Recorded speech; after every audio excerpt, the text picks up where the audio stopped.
Welcome to RPG Book Club, the podcast where we play a little bit of a video game and talk about how it makes us feel. I am Sam Allman. I'm David Bernard Houck. And I'm Trish. And I'm Maddie Grace Webben. Oh, stop that. Maddie Grace Webben is not here. She's not, and I miss her. Me too. She is not. Now I know how you guys felt 2 weeks ago when I wasn't here. Mm-hmm. It's sad vibes. But Yes. yeah, she's dealing with some life stuff. She will be here for Longcast this weekend though, so we can finish out that game. But don't know when she'll be back on the main cast, but we miss her dearly.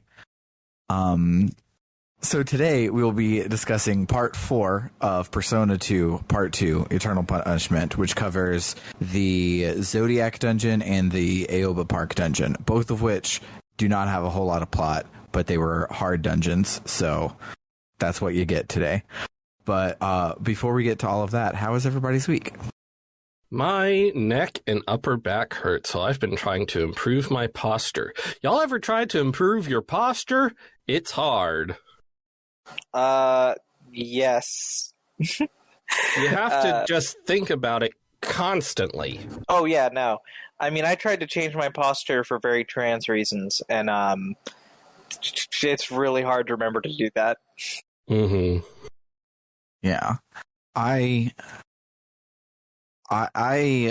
don't know if this is scientifically valid, but it makes me feel valid, so that's what I do. But there is a chiropractor that on TikTok that debunks things other chiropractors do, because most chiropractors are pseudoscience.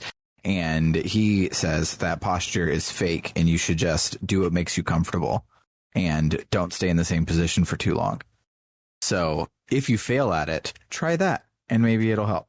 That's extremely comforting.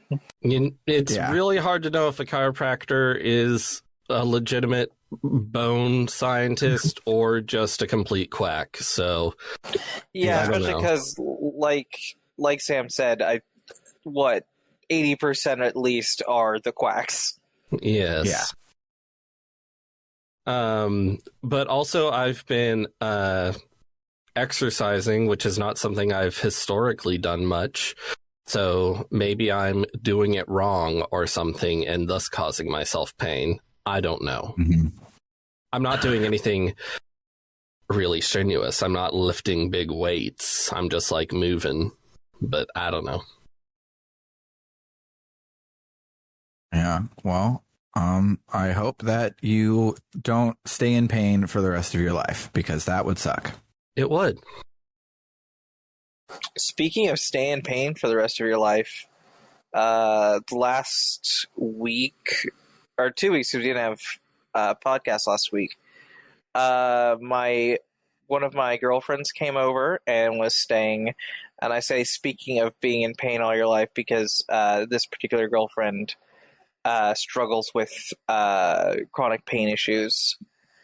Love her dearly. It was really fun getting to spend some time with her. Now that she's gone, I'm very sad. Yeah.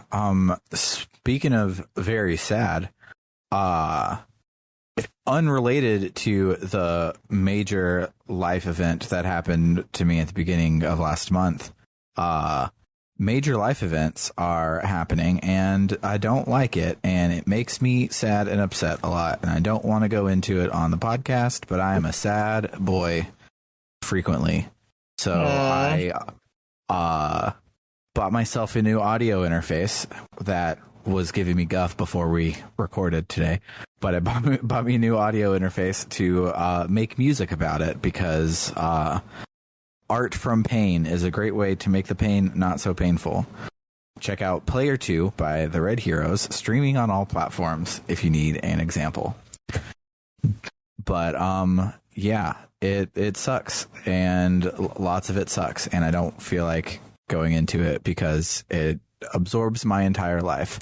But I just wanted you guys, the listeners, and also you guys, my fellow hosts, to know that, like, shit sucks, and some days I might be sad and not feel like recording, but not today. I feel decent enough to record today. Well, I'm glad you feel good enough to record today. You definitely don't owe us any kind of explanation or like anything you don't feel comfortable sharing or going into. And I hope things get better, or if they don't, I hope the pain becomes more manageable. Thank you. I appreciate it. But speaking of things that are manageable, let's talk about this bite-sized chunk of plot that we spent a lot of time fighting bosses for this week. I don't know. That boss wasn't very manageable. Our segues are on point this episode. It's because the person who interrupts our segues to say one more thing isn't here today. It's true, and I miss it. Speaking of people not being here, let's talk about this episode, which is about people that were kidnapped. There we go.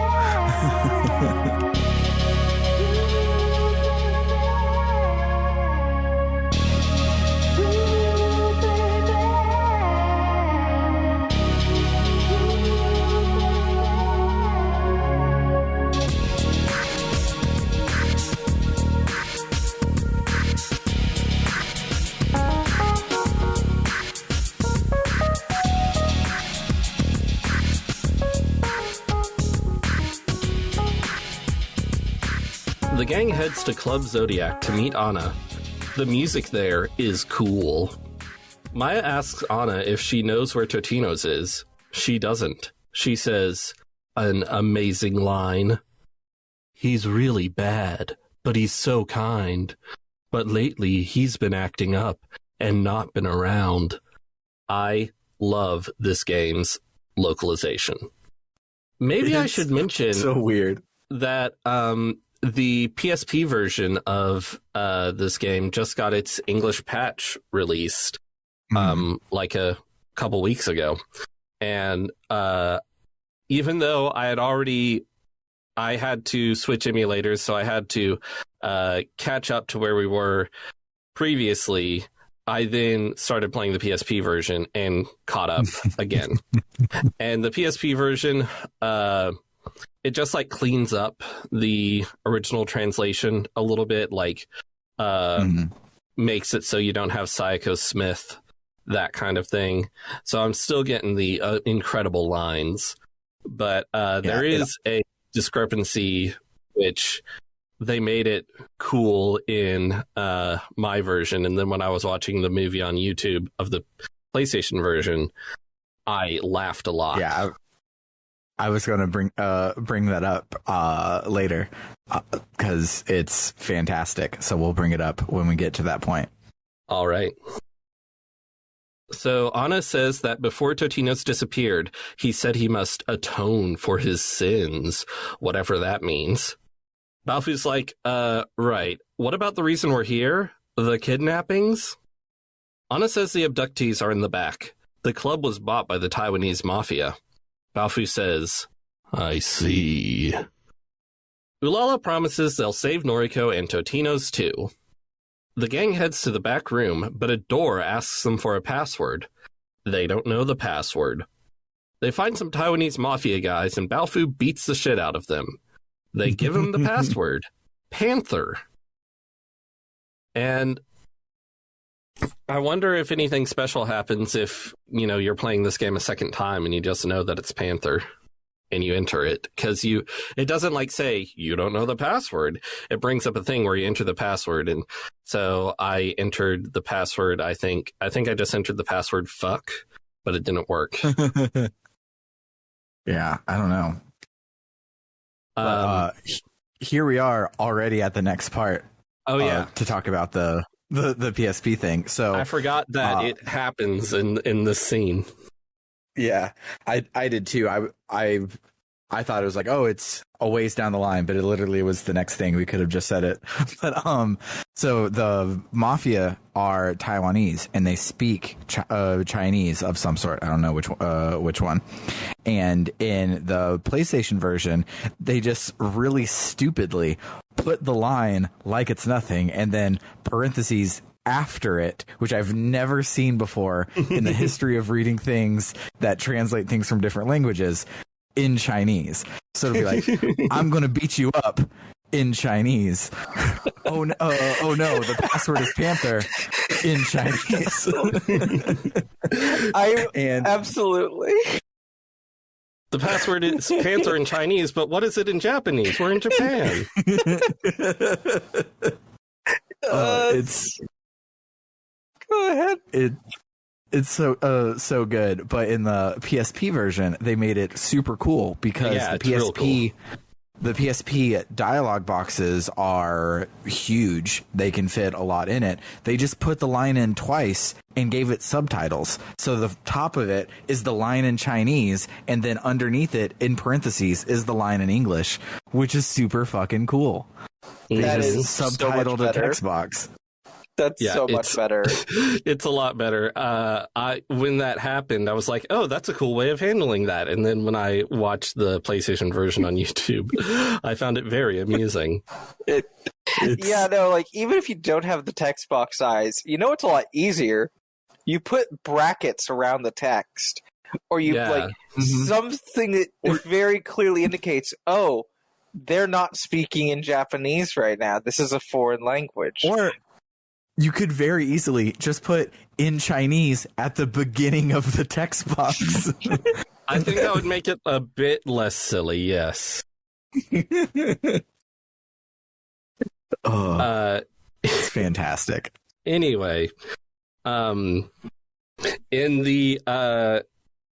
the game I'm making, there's a brief scene where some people speak in French, and I don't actually have it subtitled because what they're saying isn't really important. It just is in French, but also I am putting it in a really stereotypical French font. Amazing. It's like on Google Fonts, it says like it's based on a Brazier ad from Paris in the 1960s or something, and I'm like, yeah. That's amazing. Are you still doing the thing where the text box turns into a French flag? No, I thought of that. Okay. I don't think I'm actually going to go that far. Okay. I think that would be a bit much. Wonderful. Anyway, the gang tells the door the password and enters the secret casino in the back of Zodiac.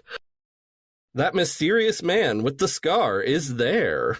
Katsuya recognizes him from the police station. Balfu marches up to the man and is all, "It's you."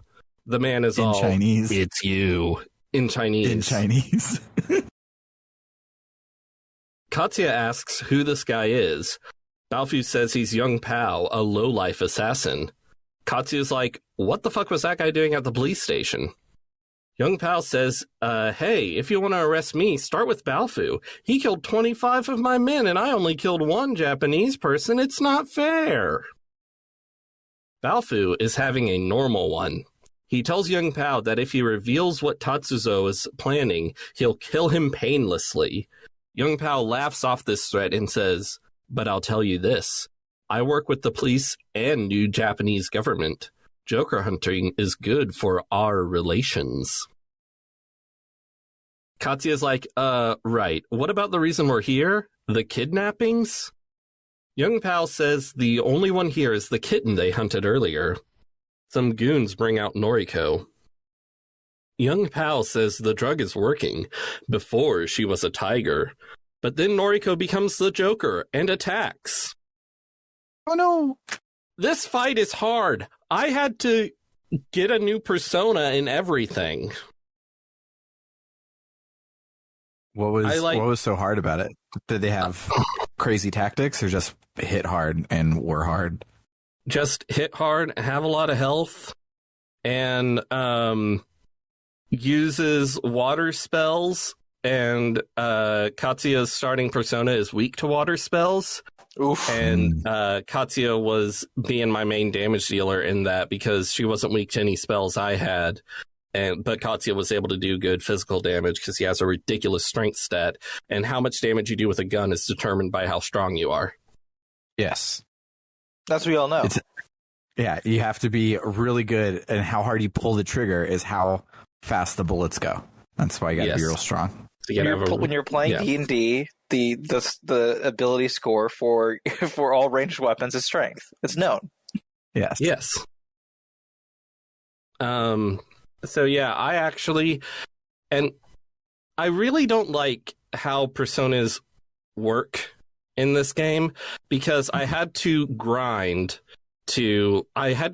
out a bunch of persona interactions to get enough cards to summon a persona. And that was really annoying. And then I had to grind out a bunch to level up that persona so that it would actually have abilities.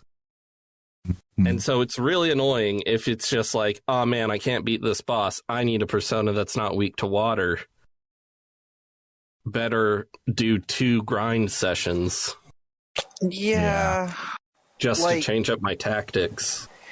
There are times where I think grinding kind of mechanics can be fun and where I can enjoy them, but the whole persona system in these games, I definitely do not think are cases of that. They're definitely cases of like, I mean, last game, I didn't use a single optional persona. I just played the whole game with the regular personas.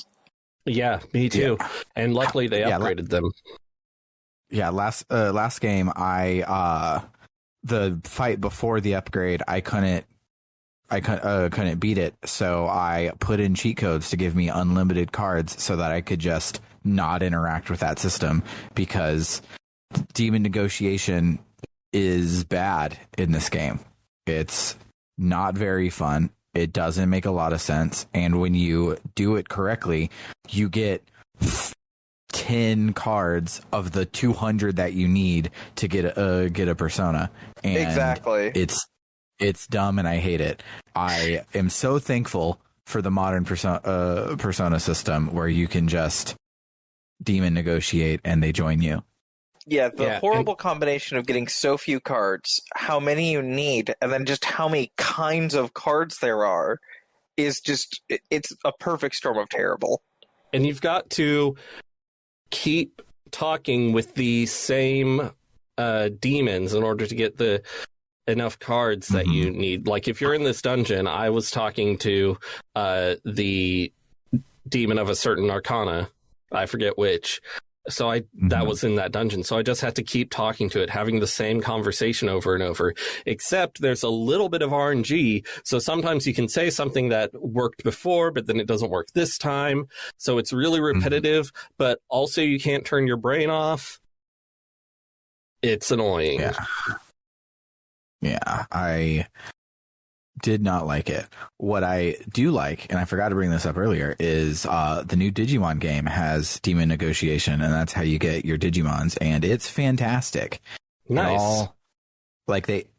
Each Digimon has a personality, and the things are well written for that personality. So they'll ask questions, and most Digimon will ask the same questions, but the right answer will change based on their personality. So they'll be like, oh, did I scare you? And you can be like, yeah, you looked really cool, or no, I'm not afraid of you, or whatever. And you feed into their personality, and it works, and it's good, and it's a lot better than this. And playing them side by side really makes me miss the future.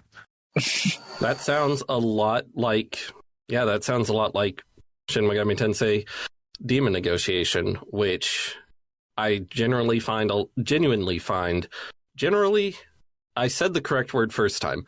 I generally find a lot more palatable in the mainline series than in this game, because, I don't know, in the mainline series you do it once and the demon joins you.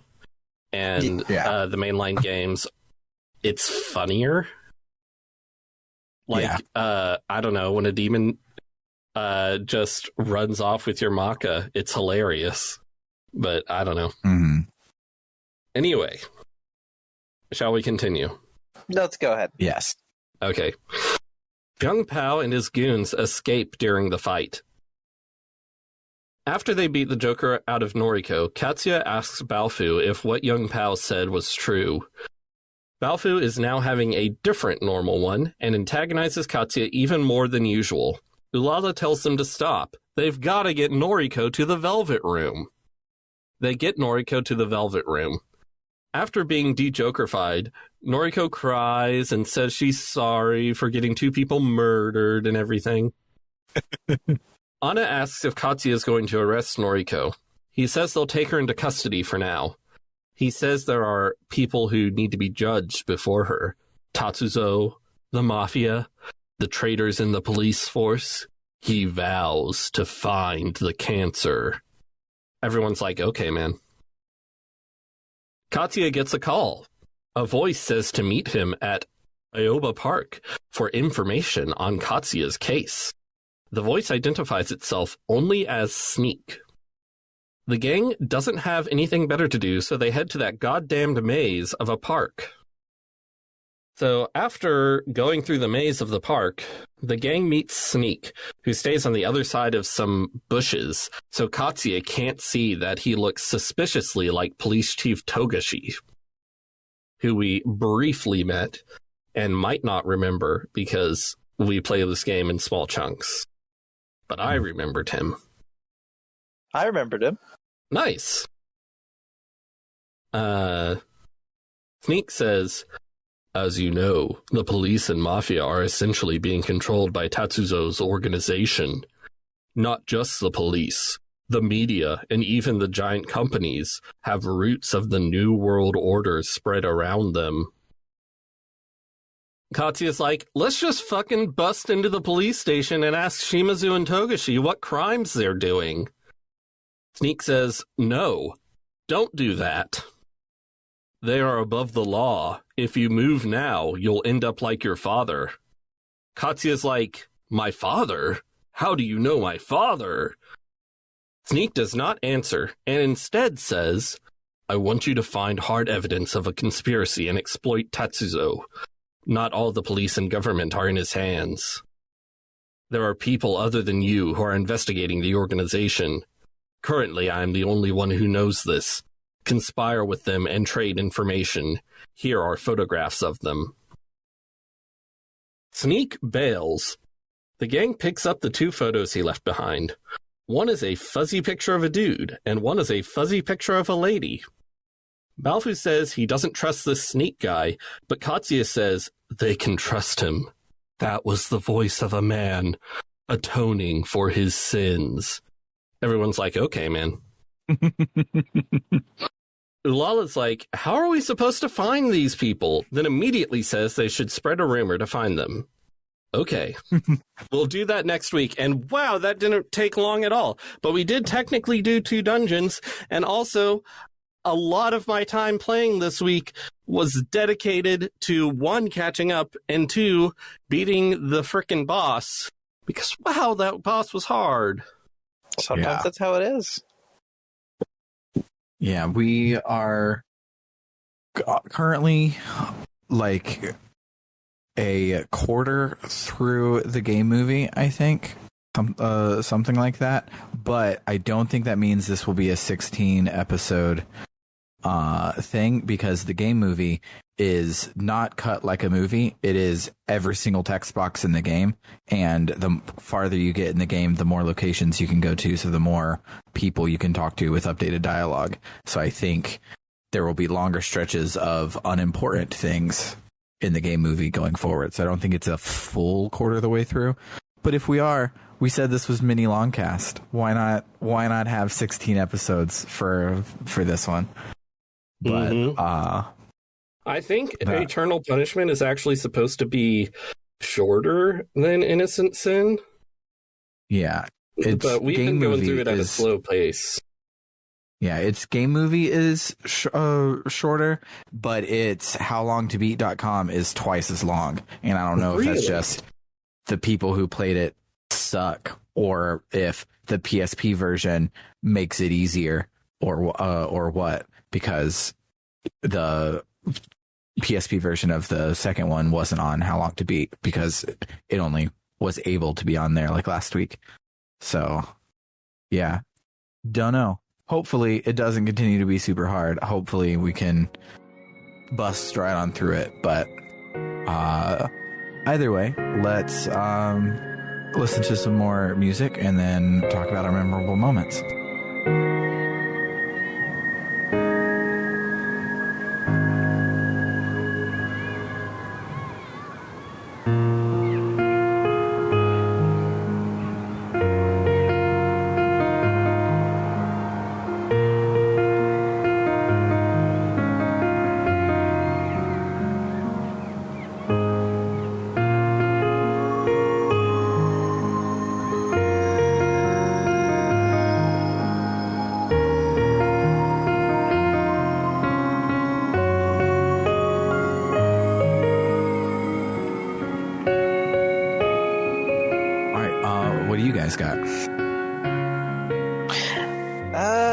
So I feel weird calling this a memorable moment.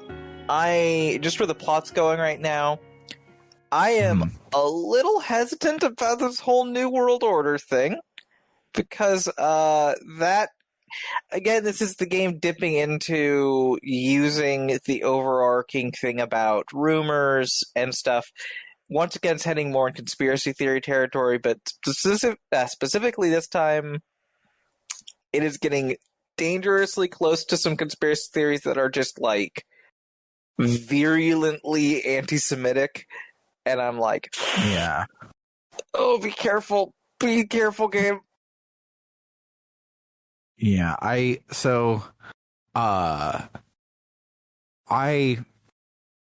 do not even like dabble in anything about conspiracy theories, so I knew nothing about this until Comic-Con, when they showed the new Captain America logo, which is Captain America New World Order, and people were like, hey, yo, you can't say that. And I knew that it came around in, like, before the Cold War. It was used in World War II by the good guys, but in the Cold War era and onward, it became a conspiracy thing. And I wonder if it's the same thing here, because we fought literal Nazis last time. And I wonder if it's a reference to Winston Churchill's New World Order or the conspiracy theory. It's hard to know, because, like you said, it's very rumor and conspiracy focused as a game. So the fighting Nazis and the conspiracy theories have equal footing here, and it's yucky. Yep, it's not a, like, ugh, but it's like a, okay, let's see where you take it. Yeah. Also, I do want to just throw out that I found Noriko and Anna reuniting, for me, felt kind of touching, at least, just because it's like, from the very first episode of the first part of this game, when you can hear about, like, oh yeah, no, these two characters have a really strong bond, and my brain immediately went, this feels a little gay. And then the longer the game went on and they kept referencing this bond, I went, okay, it feels like this is getting almost explicitly gay. And it was just really lovely, the interactions we did get here. And, yeah, listen, Noriko might have done the Joker curse, but so did Lala. Yeah. I liked when Anna was like, please save Noriko and Totino's. They're the only ones who can hold a decent conversation with me. Oh, I love that too. That was a cute line. It was very, like, I think this is the closest to open affection that she can say out loud. Mm-hmm. Mm-hmm. So I, by watching the video for this game, I love that this game is pulling trails, and every single NPC gets brand new dialogue every single story beat. And it's annoying that the quote unquote gay movie doesn't understand that movies have pacing, and it stops and goes and talks to every single person after every single cutscene. But that's also really freaking cool that it does that. And it just, there's a lot of words in this here game, and I like it. I really appreciate that the game movie does that. I do wish that, like, there was a comment on there with timestamps for when these story things happen. Exactly that. Because when I'm writing notes, I just want to skip to the story parts. Mm-hmm. Also, I feel real bad for not diving into all the immense optional dialogue in this game. Anything else we can drag out this episode to maybe hopefully hit a 30-minute episode? Holy shit, I cannot believe how quickly the plot went. I played a lot this week, but I only got barely any plot out of it. Yeah, I hope that we get some long ass cutscenes soon or something, and it's not going to be this ratio of gameplay to plot. I mean, like honestly, Rogue Galaxy. Honestly, both dungeons this week were short. Real short, actually. Just for me personally, I had to catch up to where we were, and then I had to grind a whole bunch in order to get a new persona. Then I put that persona on Balfu for some stupid reason, and then tried a few more times, and that didn't work. And I was like, well, let's put it on Katsuya, and then it worked. Yeah. But, oh well. If us having a short episode just means that someone can go out and listen to another fine podcast, like maybe listen to Square Roots. They did a couple Persona games at this point. They could listen to Dev Game Club because they're awesome. You can listen to Old Game Plus. They're awesome. Those, I think, are the three people we know the most in our subgenre of RPG book clubs. So you could listen to Longcast or Book Club no Kaseki. Well, I'm assuming that they already do. And this is the time that they get back from the main series. But yeah, that will do it for this week. Unless we just sit here and complain about Star Wars or talk about how cool the new Pokemon game looks. But if you liked what you heard today, you could check us out on the web at www.rpgbook.club, where you can donate to help us keep the lights on, help us pay for games, help us keep the engine moving.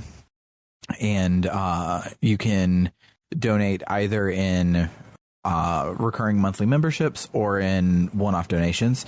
And a membership at the $1 a month level or any donation gets you access to the polls early, or the polls at all, and it gives you Book Club no Kaseki a month early than anyone else. And in the Discord, your name will turn green as a little thank you. If you want to help us out even more, you can up your donation to be a $5 monthly donation, where we will not only give you all the other stuff, but we'll shout out your name at the end of each episode. So shout outs to Aaron524, Cerebral Wind, Anthony Lerma, Vimk, Jfro Prime, Eli Bergmas, Doho, and Tuxedo Ken. And if you really, really like us, you can bump it up to the $20 a month tier, where we not only read your name, but we also give you a 1-sentence shout out to a URL or anything of your choice. Our current and only luminary, Carr, is a dentist, so he does not have a Twitch channel, but he does have a mouth. And I made it worse. It already is bad. One of those too. What's wrong with me? But his shout out is to brush your teeth twice a day. Most importantly, the one right before you go to bed. For RPG Book Club, Not I have just been the one, Sam all Holman. of them. Yes, but the time right before you go to bed is the pristine time to brush your teeth. Okay. For RPG Book Club, I have been Sam Allman. I'm David Bernard Houck. And I'm Trish. Toodaloo, folks. See you around.